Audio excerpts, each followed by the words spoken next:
So as this place continues to rain and it's a little bit safer to go, figure I'd get a video of this a little.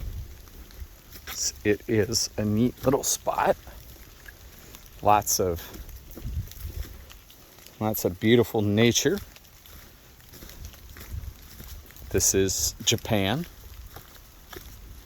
And that is a spider web. Paying more attention to watching where I walk than I am watching where my head is going.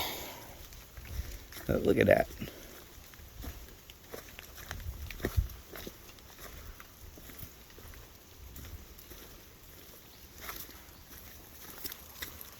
And this is what you're looking for on these hikes. It's little ribbons that you just follow and try to find as you go. And you just follow the ribbons the whole way down. See? Hidden in lots of cool spots. Sometimes they're painted on the ground. Sometimes they're a piece of paper. Sometimes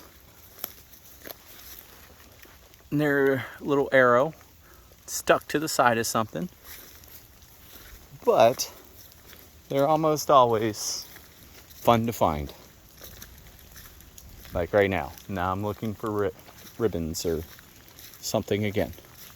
So, hope y'all enjoy.